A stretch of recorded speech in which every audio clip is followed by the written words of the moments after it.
Good afternoon once again. My name is Jack Frank Ramsden. I'm the implementation manager for the Herding for Health model in the Eastern Panhandle. Come from an organization called CLAWS, it's an NGO. CLAWS simply stands for Communities Living Amongst Wildlife Sustainably. Just a simple idea. The PS mentioned it this morning, Dr. Motsehwa. But the CI1, Herding for Health, is just the management tool of communal herds of cattle in communal lands.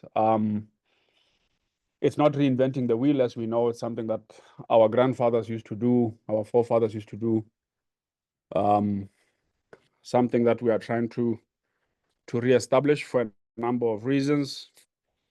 And of course, as mentioned earlier, the environment that Senkobo needs, and these ticks, not yet sure if it is the coincidence is there. The amblyoma shows up, Senkobo rocks up. Is there a connection? We don't know. That's why discussions like this are so important for us to establish such things.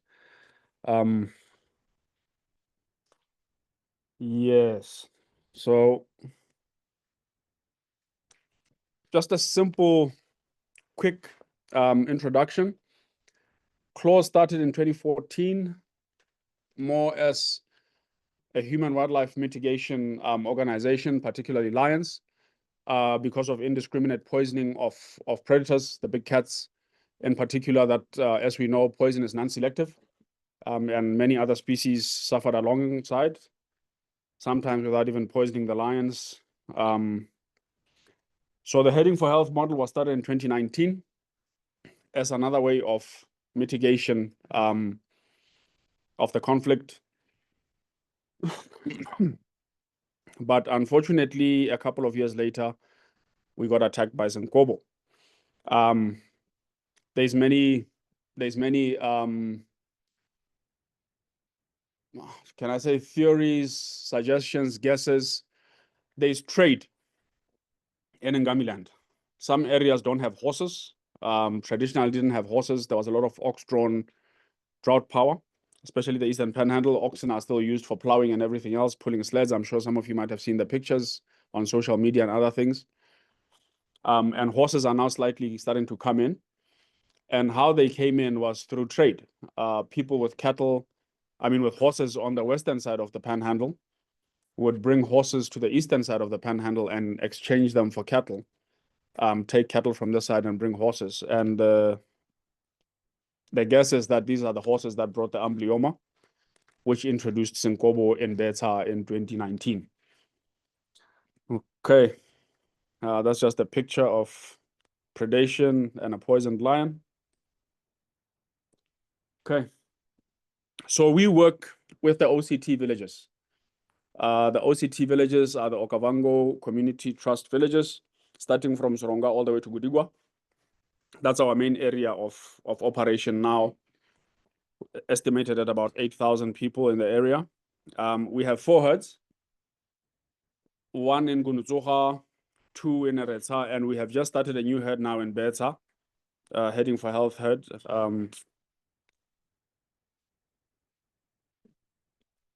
Anybody wants me to elaborate on Herding for Health quickly, I can do it, and how we run it with a BOMA and how the whole system works before I leave it. I don't want to leave anybody behind. And Zigare Herding for Health, we have 2 herds. Okay. So we work with farmers. They elect a committee, a grazing area committee from each village. And farmers that want to, that are willing, bring their cattle into a herd, into one herd. The current situation right now, it's there as well in other parts of the country, but there it seems to be worse for a number of reasons. As you all know, in Ngamiland, our prices are low in terms of cattle prices per kilo as compared to the rest of the country. And it is particularly bad in the Eastern Panhandle because of the road. For farmers to move cattle from the Eastern Panhandle to the slaughter facilities in Maung, it is very expensive to bring trucks in. The risk to the cattle injury is very high, And by the time the farmer gets his money, he has lost 5,000 on transport and slaughter fee alone. That 5,000, he's probably lost 1.2, 1.3.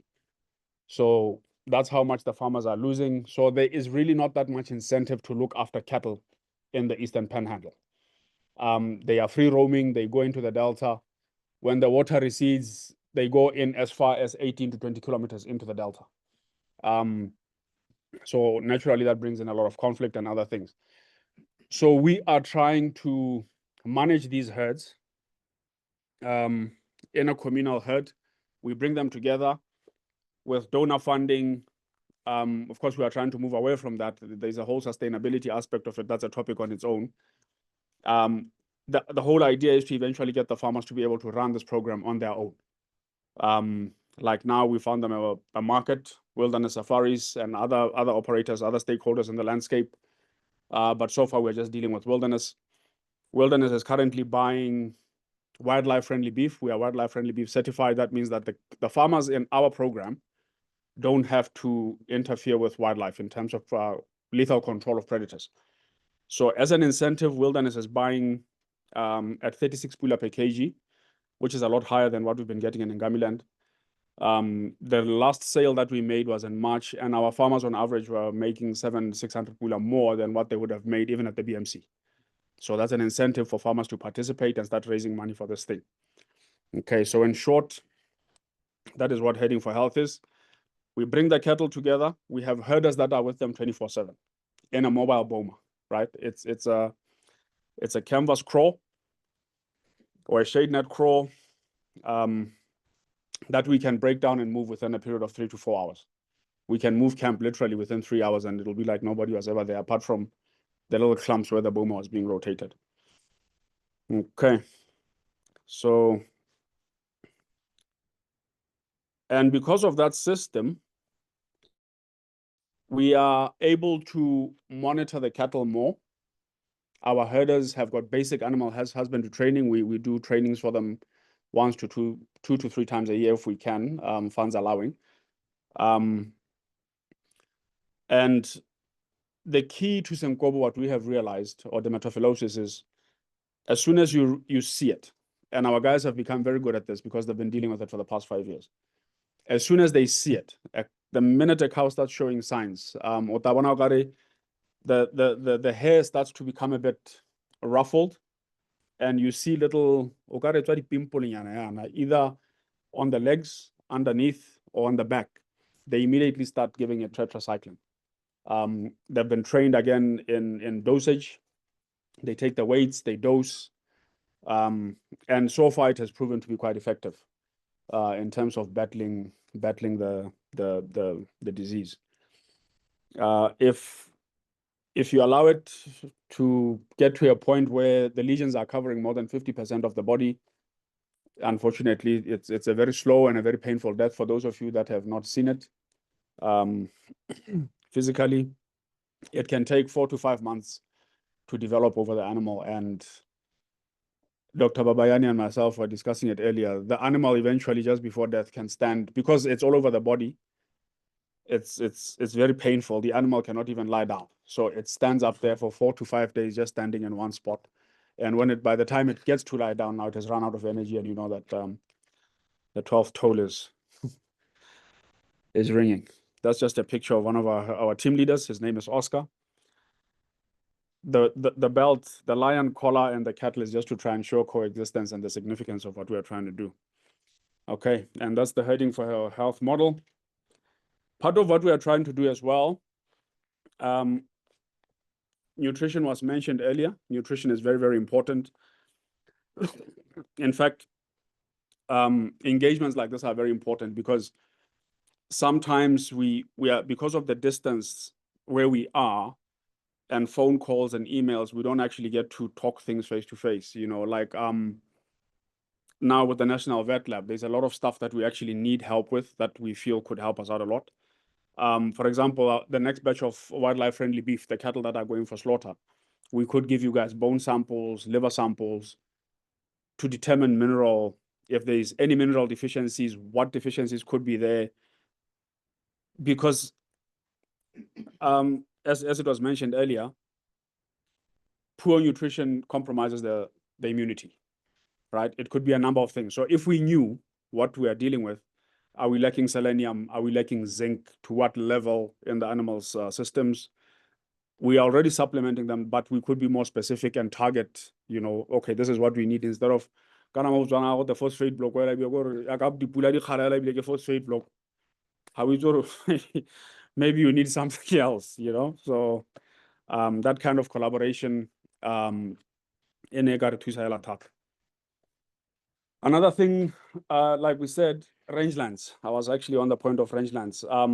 Heading for health is something that can be used for rangeland restoration in terms of moving the cattle. So because the cattle are always with people, we have planned grazing where we assess. The farmers themselves are the ones that actually guide us for it. This is where we used to go when the rains were here. We would move the cattle out of the panhandle and take them up into the woodlands, which is ideal. It's not as wet as compared to the floodplains where the ticks congregate, and they do. We've also picked up on that. The farmers have picked up on that. It's a very obvious thing.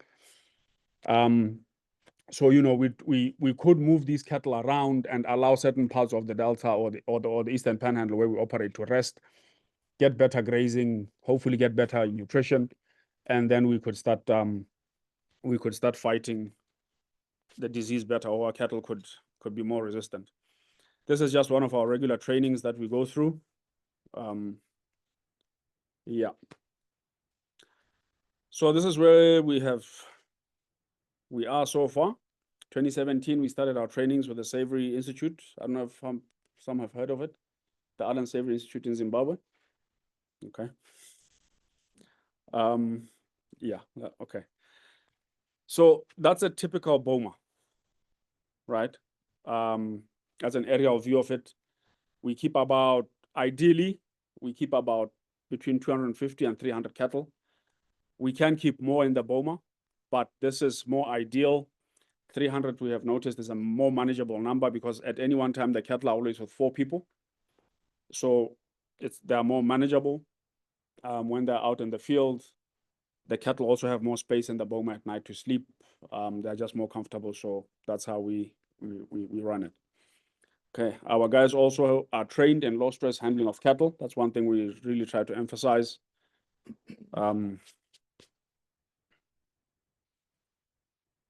Yeah, that is unfortunately a typical example of this thing. You can see the lesions there on the forehead. If you look there, this animal was not even part of our program. This animal was not in our program. This picture was taken last year. So where the boma was, this animal just came and lay next to the boma, and it laid there for 2 days before it perished. And there's a very distinct smell to this thing. For those of you that have seen it firsthand, maybe that's why the vultures and the hyenas don't eat it, though. So she laid there for a couple of days before she died.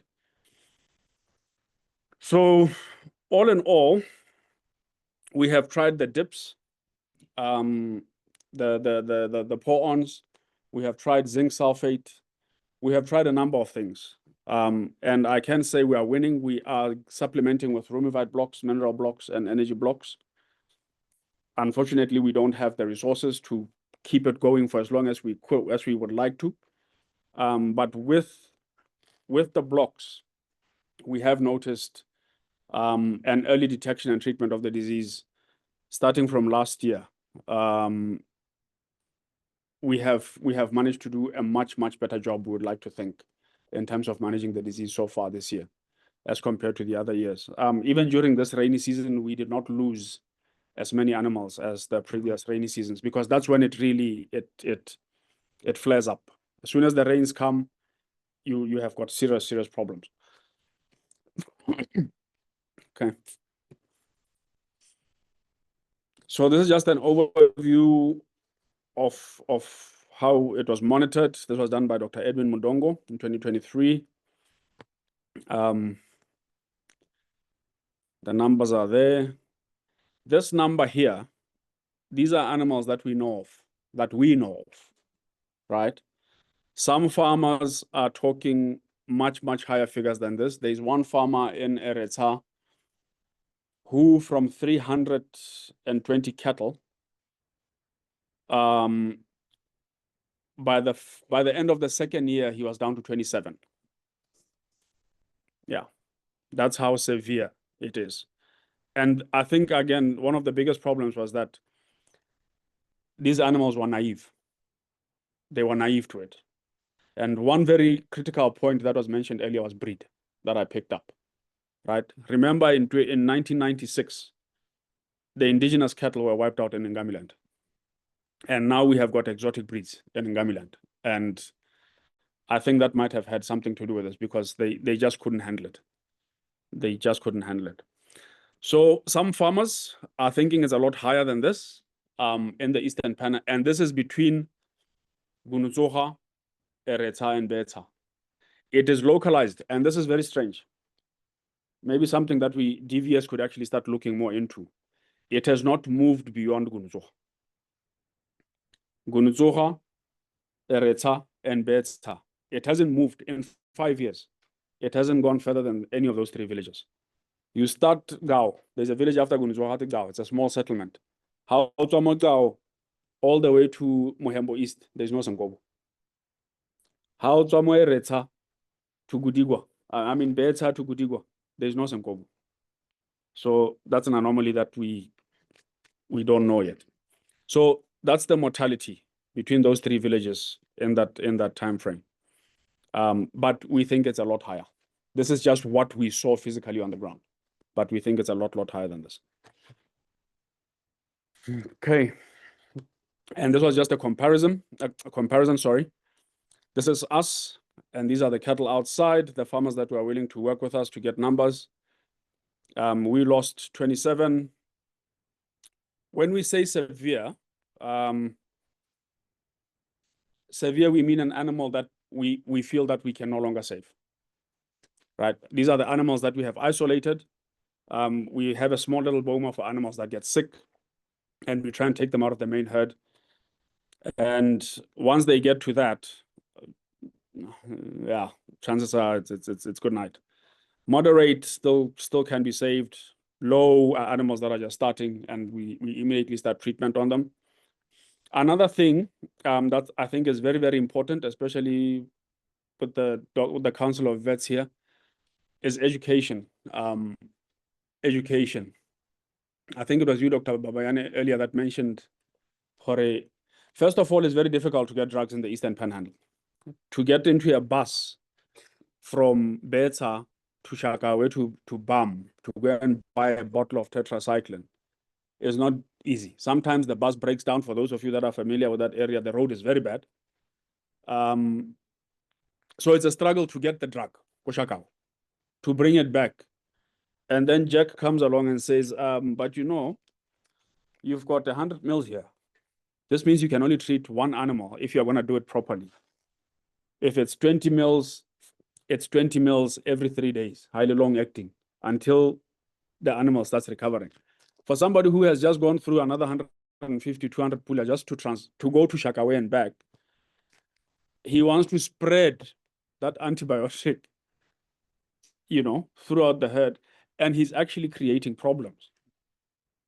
This one is significant because it is causing major problems, right? The farmers are not listening because they don't know any better. They are looking at what they can afford, so they end up making mistakes, right? So these are the animals that are outside the program, the farmers that were willing to help, to work with us. These are the ones that are in the herding program. We lost 27. They lost 96. This is, again, poor treatment or lack of it completely, right? Yeah, so 80 of ours recovered. These ones we don't know because some of them, the farmers don't know because they are not herded. They don't know if they lost them to predators, stock theft, or the disease. So that's a problem that we have there. Okay.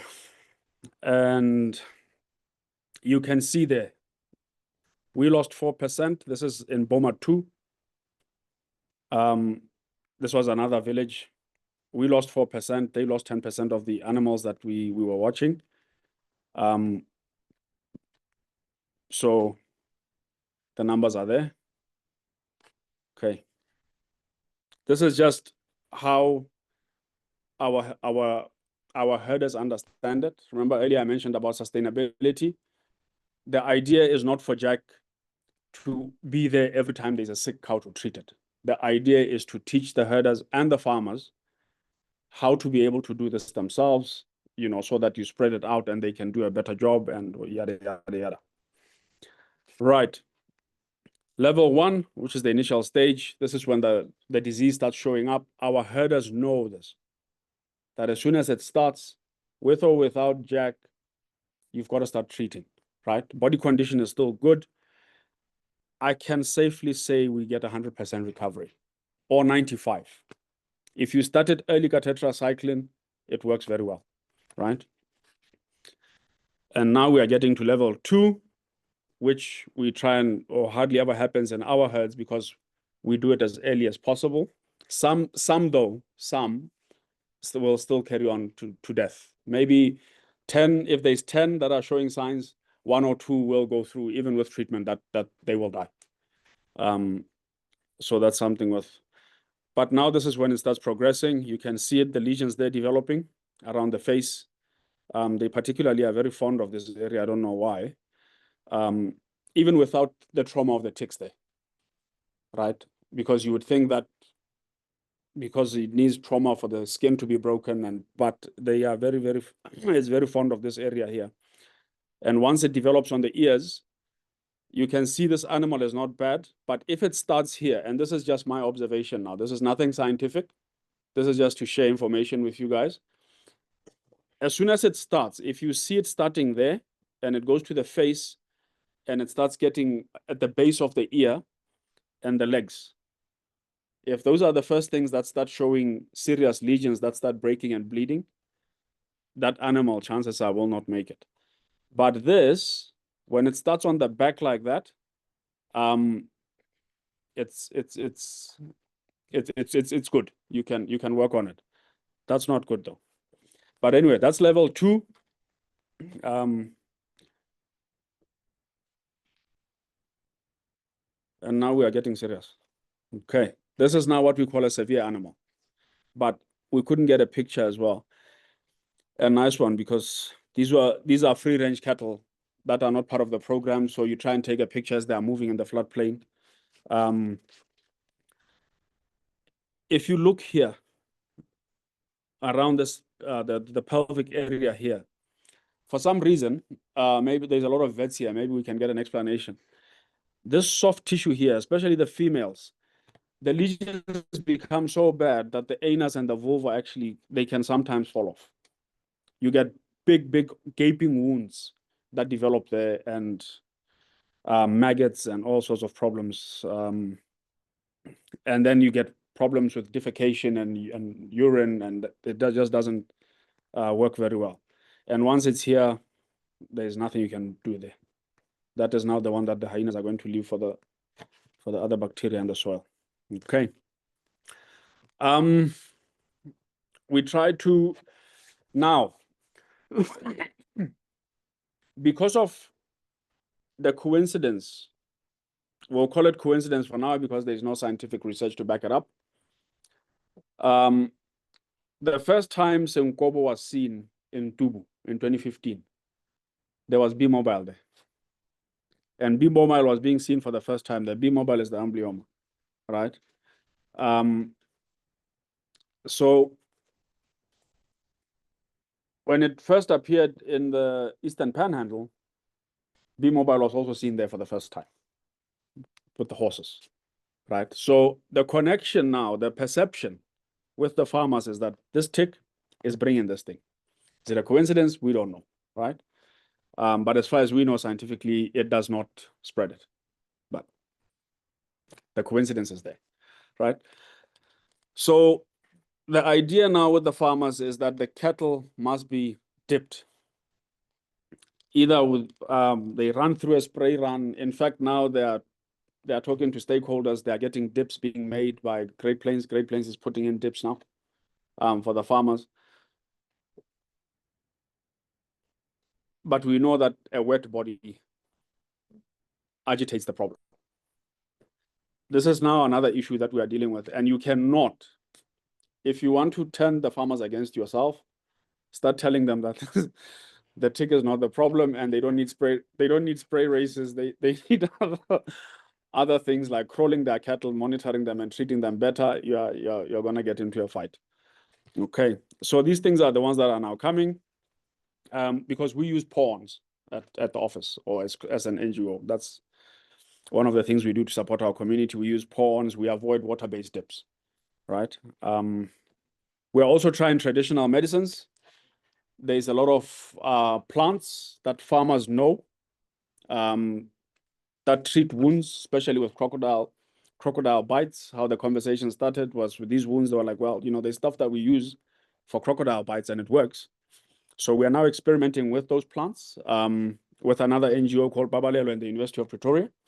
We are developing, or not developing, but we are looking into possibly developing or what's in those plants so that we can develop cheap remedies, locally available stuff for the farmers to use instead of having to hitch a ride to Shakawe to buy a bottle of tetracycline.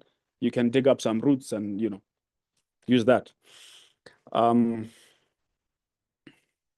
This is another one that I was talking about. We all know that our soils, the Kalahari soils, are deficient. The Delta is as well. There's some water samples from Boori that can prove out that, back that up. This is where now we need that stuff. We need those analyses so that we know to what extent, what we are dealing with, and we can come up with a better plan of how to combat the scourge. Okay.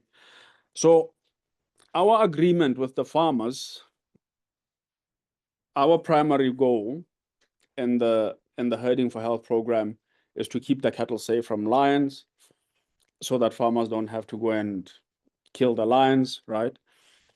But there's other things, like I mentioned earlier, like the restoration and stuff, which we don't have yet because we don't have the numbers in the program. We need at least 85% of the total cattle. So before we can start saying that we are making an impact on the rangeland. But we carry on. We provide supplements, vet services. This is Dr. Eric Veran, for those of you who know him. He consults a lot for us. We provide drugs, we provide supplements.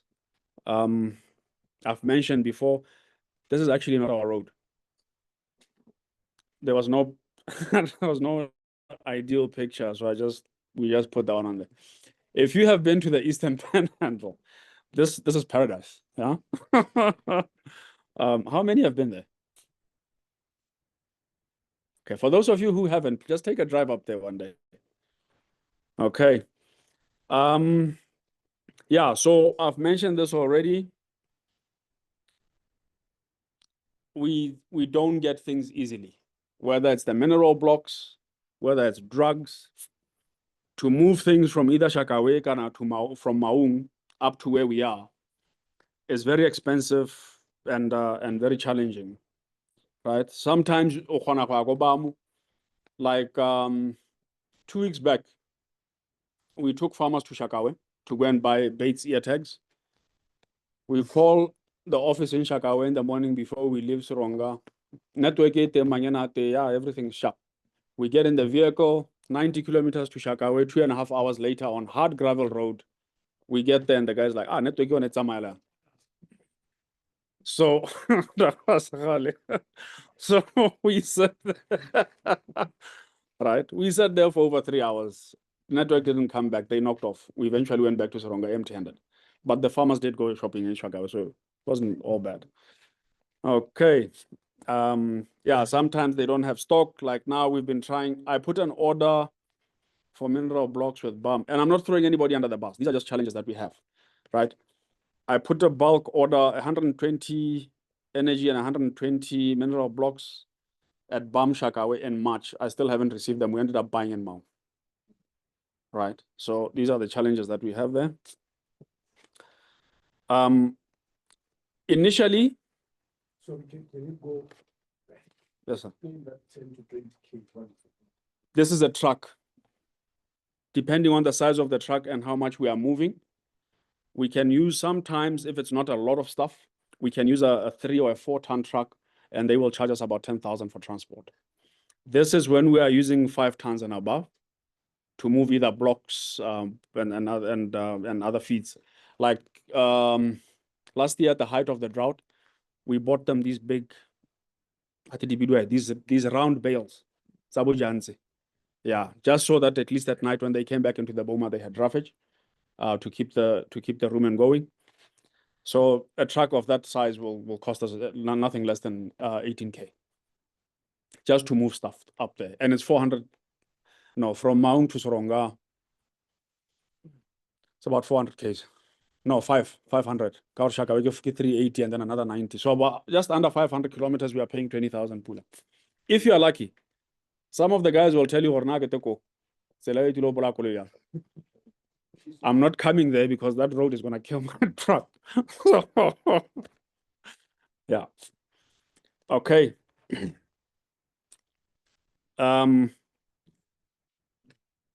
There we go. If you look at this here, this was 2023 when it was really taking hold in our herds, right? Initially, there was a lot of confusion. Nobody knew what was happening, what exactly we were dealing with, because Senkobo had never been in that area before. So there was a lot of trial and error. There was stuff being bought, some of it not necessary. And the cattle, like I mentioned earlier, were still naive to it. So there are a lot of them were getting it, right? And you can see here now with more data coming up, more results. It dropped last year as the number of sick cattle became less. And this year so far, our financial year is not yet done, but this is where we are so far. So, yes. Is that good management, or do you think it's a good year? We would like to attribute it to good management, because now we know what we're dealing with, how to deal with it. The supplements as well, the blocks are doing a good job. And I think as well, it has got something to do with the cattle just developing immunity. Like the calves that were born to cows that were mildly sick 2-3 years back, they're still okay. They are not, even those that get it, 3 treatments. I mean, you give it one shot, and then it's clear. It goes back to a healthy body. So although we don't have the scientific data to back it up, I would like to think that there is some immunity building up, and our management has improved a lot as well. So, yeah. Okay, what can farmers do? This is what we are now trying to, although these are our farmers that we work with, Kebando Rotsaba, she's 103 and still goes to the boma to see her cattle. Yeah. So,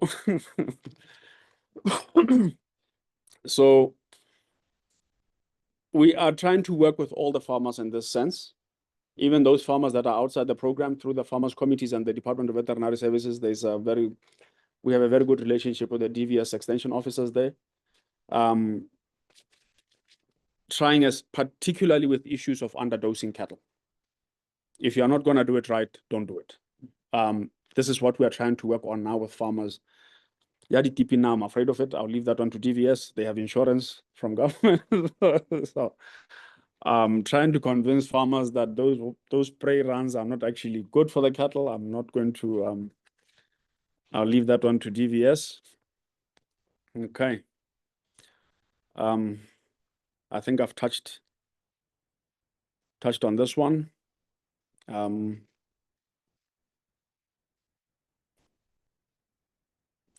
Yeah, so this is just what we try and talk to. We had that workshop in Shakawe last year. That was one of the objectives of that workshop, was just to try and tell farmers through their farmers committees, not necessarily people in the program. We had Dr. Ramukwena there as well.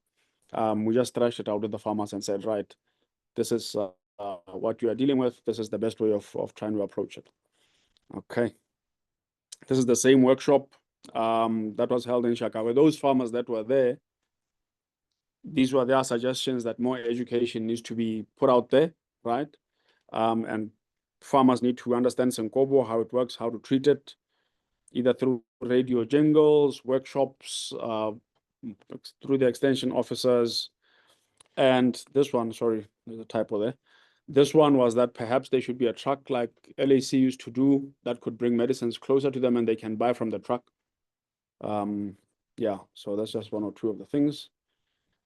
Okay, and I think this one we've all touched up on it by now. We all agree that it is affecting a lot of people. Like I gave that example earlier of a guy who has lost from 300 to 27 head of cattle. It has caused quite a lot of losses. Collaboration, this one is absolutely crucial in my opinion. And we do have a good working relationship with the guys on the ground by DVS in the area, but it needs to expand. It needs to expand to the offices, Senkobo Shakawe, NVL. I gave samples last year to and I'm not throwing anybody under the bus. National Vet Lab, I sent samples here. I still don't have the results since last year. So we need to work better together so that we can fight these things. Ladies and gentlemen, I thank you.